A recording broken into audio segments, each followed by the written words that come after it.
ಕರ್ನಾಟಕ ಕಾರ್ಯನಿರತ ಪತ್ರಕರ್ತರ ಧ್ವನಿ ಬಾದಾಮಿ ಸಂಘಟನೆ ವತಿಯಿಂದ ಪತ್ರಿಕಾ ದಿನಾಚರಣೆ ಆಚರಿಸಲಾಯಿತು. ಬಂಗ್ಲೆ ಮಲ್ಲಿಕಾರ್ಜುನ್ ಕಾನಿಪ ಧ್ವನಿ ಸಂಘಟನೆಯ ರಾಜ್ಯಾಧ್ಯಕ್ಷ, ಸಂಘಟನೆಯ ಬಾಗಲಕೋಟ್ ಜಿಲ್ಲೆಯ ಬಾದಾಮಿ ತಾಲೂಕು ಕಾನಿಪ ಧ್ವನಿ ಸಂಘಟನೆ ಘಟಕದ ವತಿಯಿಂದ ಜುಲೈ 1 ಪತ್ರಿಕಾ ದಿನ ಆಚರಿಸಲಾಯಿತು. ಜನಪರ, ನೊಂದವರ ಪರ ಧ್ವನಿ ಎತ್ತುವ ಮಾರ್ಗದಲ್ಲಿ ಕಾರ್ಯನಿರ್ವಹಿಸುವವರು, ಸಮಾಜದ ಸುಧಾರಣೆಗೆ ಮುಖ್ಯ ಪಾತ್ರ ಪತ್ರಕರ್ತರು ಮತ್ತು ಸಂವಿಧಾನದ 4ನೇ ಅಂಗ ಈ ಪತ್ರಿಕೋದ್ಯಮ. ಕಾರ್ಯಕ್ರಮ ಸಸಿಗೆ ನೀರು ಹಾಕುವುದರ ಮೂಲಕ ಚಾಲನೆ ನೀಡಿದರು. ನಂತರ ಕಾರ್ಯಕ್ರಮ ಕುರಿತು ಮೊಟ್ಟಮೊದಲು ಪತ್ರಿಕೆ ಯಾವಾಗ ಆರಂಭವಾಯಿತು, ಪತ್ರಕರ್ತರ ಸತ್ಯದ ಸ್ಥಿತಿ, ಪತ್ರಕರ್ತರು ಹೇಗೆ ಬೆಳವಣಿಗೆ ಹೊಂದಬೇಕು, ಹಲವಾರು ಅನುಭವವುಳ್ಳ ಗಣ್ಯಮಾನ್ಯರು ಮಾತನಾಡಿದರು. ಕಾರ್ಯಕ್ರಮಕ್ಕೆ ಆಗಮಿಸಿದ ಗಣ್ಯರಿಗೆ ಶಾಲ್ ಹೊದಿಸಿ ಮಾಲೆ ಹಾಕಿ ಸನ್ಮಾನ ಮಾಡಲಾಯಿತು. ಜೊತೆಗೆ ರಂಗನಾಥ್ ಮರಿಶೆಟ್ಟಿ ಸುದ್ದಿ ಸಾಗರ ಪಾಕ್ಷಿಕ ಪತ್ರಿಕೆಯ ರಾಜ್ಯ ತನಿಖಾ ವರದಿಗಾರರಿಗೆ ಹಾಗೂ ಕನಕಪ್ಪ ಎಚ್ ಶಾಂತಗೇರಿ ಕರ್ನಾಟಕ ಕಾರ್ಯನಿರತ ಪತ್ರಕರ್ತರ ಧ್ವನಿ ಸಂಘಟನೆಯ ಬಾದಾಮಿ ತಾಲೂಕು ಅಧ್ಯಕ್ಷರು ಇವರಿಗೂ ಕೂಡ ಸನ್ಮಾನ ಮಾಡಲಾಯಿತು. ಈ ಸಂದರ್ಭದಲ್ಲಿ ಎಸ್ಎಸ್ ಮಿಟ್ಟಲ್ಕೋಡ್ ಕರ್ನಾಟಕ ವಕೀಲರ ಸಂಘದ ರಾಜ್ಯ ಉಪಾಧ್ಯಕ್ಷರು ಶೀತಲ್ ಪಟ್ಟಣಶೆಟ್ಟಿ, ಲಿಂಗರಾಜ್ ಚೀನಿವಾಲರ್, ವಿಜಯ ಕರ್ನಾಟಕ ದಿನಪತ್ರಿಕೆ ವರದಿಗಾರರು, ಬಸವರಾಜ್ ಉಳ್ಳಾಗಡ್ಡಿ ವಿಶ್ವವಾಣಿ ದಿನಪತ್ರಿಕೆ ವರದಿಗಾರರು ಹಾಗೂ ಮಹಾಲಕ್ಷ್ಮಿ ಆಟೋಮೊಬೈಲ್ ಮಾಲೀಕರು, ಮುತ್ತನ್ನ ಎರಗೊಪ್ಪ ಹಾಗೂ ಕಾನಿಪ ಧ್ವನಿ ಸಂಘಟನೆಯ ಎಲ್ಲಾ ಪದಾಧಿಕಾರಿಗಳು, ಸರ್ವ ಸದಸ್ಯರು ಉಪಸ್ಥಿತಿಯಲ್ಲಿದ್ದರು.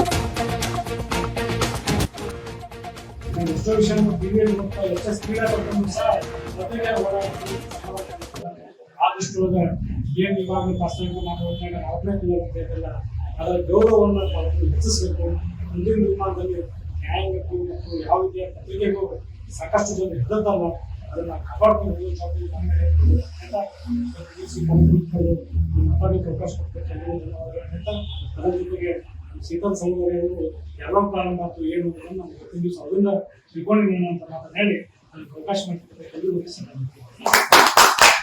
ಆರಂಭವಾಗಿರುವ ನಮ್ಮ ಈ ಪತ್ರಿಕಾ ಮಾಧ್ಯಮ ಇಂದು ಡಿಜಿಟಲ್ ಮೀಡಿಯಾದಿಂದ ಬಹಳಷ್ಟು ಪರಿವರ್ತನೆಯೂ ಆಗಿದೆ. ನಮ್ಮ ವೃತ್ತಿ ಇವತ್ತಿಗೆ ಬಹಳಷ್ಟು ವಿಸ್ತಾರಗೊಂಡಿದೆ. ಮೊದಲು ಸೀಮಿತವಾಗಿತ್ತು ಈ ವೃತ್ತಿ. ಹೆಂಗಂದ್ರೆ ಕೆಲವರಷ್ಟೇ ಮಾಡೋದು ಹಂಗಂತಲ್ಲ. ಈ ಪ್ರತಿಯೊಬ್ಬರು ನಾವು ಸಂದೇಶ ಕಳಿಸಿದ್ರು ನಮ್ದೊಂದು ವಿಷಯ ಆಗಿ ತಲುಪ್ತಂದ್ರೆ ಸಾರ್ವಜನಿಕವಾಗಿ ಡಿಜಿಟಲ್ ಮೀಡಿಯಾದಾಗ ಸಾಕಷ್ಟು ಸುದ್ದಿ ಮಾಧ್ಯಮಗಳು ಬಹಳಷ್ಟು ಇದಾವೆ.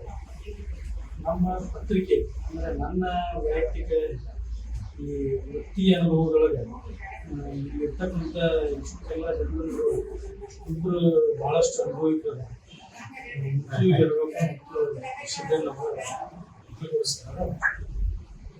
ನನ್ನ ವೃತ್ತಿಯೊಳಗೆ ಇವ್ರಿಬ್ಬರ ಜೊತೆಗೂ ನಾನು ಅವಾಗಿನ ಕಾಲದಾಗ ನನ್ನ ಸೇವೆ ಒಳಗೆ ಅವ್ರ ಜೊತೆ ಕೆಲಸ ಮಾಡಿ ಅವ್ರ ಪ್ರತಿಕ್ರಿಯೆಗಳು ಹೆಂಗಿದ್ರು ಅನ್ನೋದು ನಾನು ನಾವು ನಮ್ಮ ಕೆಲಸವನ್ನ ಎಷ್ಟು ಮಾಡ್ತೀವಿ, ಹೆಂಗ್ ಮಾಡ್ತೀವಿ ಅನ್ನೋದು ಜೊತೆಯಾಗಿ ಪ್ರಾಮಾಣಿಕತೆಯಿಂದ ನಾವು ಸರ್ಕಾರದ ಆಡಳಿತ ಸರ್ಕಾರದ ಮತ್ತು ಸಾರ್ವಜನಿಕರ ಎರಡರ ನಡುವೆ ನಾವು ಫಂಡಿ ಅಂತೇಳಿ ನಾವು ಪ್ರಾಮಾಣಿಕವಾಗಿ ನಾವು ಕೆಲಸ ಮಾಡ್ತೀವಿ.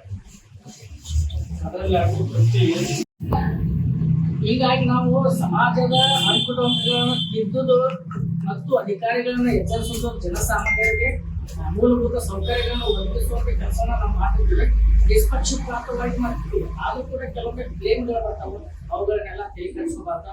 ಮತ್ತು ನಮಗೇನಾದ್ರು ಸಹಾಯ ಸಹಕಾರ ಮಾಡಲಿಕ್ಕೆ ವಕೀಲರ ಆ ವಕೀಲ ಮೂಲಕವಾಗಿ ನಾವು ಫೇಸ್ ಮಾಡ್ಬೋದು. ಆದ್ರೆ ಏನಾಗ್ತೈತೆ ಅಂತಂದ್ರೆ ನಾವು ಸಾಕ್ಷಿ ಮತ್ತು ಆಧಾರ ಇಟ್ಕೊಂಡು ಸತ್ಯಕ್ಕೆ ಸಮೀಪವಾಗಿರ್ತಕ್ಕಂಥದ್ದನ್ನ ಬರೀಬೇಕು ಮತ್ತು ಹೇಳ್ಬೇಕು. ಈಗ ಪ್ರಿಂಟ್ ಮೀಡಿಯಾ ಬಗ್ಗೆ ಹೇಳಿದ್ರು, ಅದ್ರ ಜೊತೆಗೆ ಈಗ ಏನು ದೃಶ್ಯ ಮಾಧ್ಯಮದವರು ಕೂಡ ಬಹಳಷ್ಟು ಒಳಗೆ ಕೆಲಸವನ್ನ ಮಾಡ್ತಕ್ಕಂಥದ್ದು ಅದ್ರೊಳಗೆ ನೀವೆಲ್ಲರೂ ತೊಡಗಿದ್ದೀವಿ.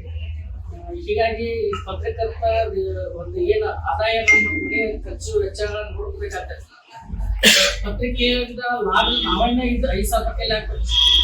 ಅಂತ ಸಂದರ್ಭದೊಳಗ ಪ್ರವೃತ್ತಿಯೊಂದಿಗೆ ಮತ್ತೊಂದು ಬೇರೆ ವೃತ್ತಿಯನ್ನು ಮಾಡಿಕೊಂಡ್ರೆ ಎರಡು ಪತ್ರಿಕೆ ಬಂತು ಅನ್ನುವಂತಹ ವಿಚಾರವನ್ನ ನಾನು ಒಂದಿಷ್ಟು ಮಾತುಗಳನ್ನ ಹೇಳಲಿಕ್ಕೆ ನಾನು ಇಷ್ಟಪಡ್ತೇನೆ. ಉತ್ತರ ಕರ್ನಾಟಕದ ಮೊದಲ ಪತ್ರಿಕೆ ಸಮೃದ್ಧ ಪ್ರಕಾಶ ಇದು 18 ಆಯಿತು. ಜೊತೆಗೆ 1880ರಲ್ಲಿ ವಿಜಯಧ್ವಜ ವಿಜಯಪುರ ಜಿಲ್ಲೆಯೊಳಗ ಆರಂಭ ಆಯಿತು ಅನ್ನುವಂಥದ್ದು ನಮಗೆ ಗೊತ್ತಾಗಿದೆ ಆಲ್ರೆಡಿ. ಇನ್ನು ಇದನ್ನ ಸ್ಥಾಪನೆ ಮಾಡಿದವರು ಯಾರು ಅಂತಂದ್ರೆ ಗೋವಿಂದರಾಜರು ಅನ್ನುವಂಥವ್ರು. ಅವ್ರಿಗೆ ಎಲ್ರಿಗೂ ನಾವು ಇವತ್ತು ಸ್ಮರಣೆಯನ್ನ ಮಾಡ್ಬೇಕು. ಯಾಕಂದ್ರೆ ಪತ್ರಿಕಾ ಮಾಧ್ಯಮದಿಂದ ಸಾಕಷ್ಟು ವಿಷಯಗಳು ನಮ್ಗೆ ದಿನನಿತ್ಯ ತಿಳಿತಾ ಇದಾವ.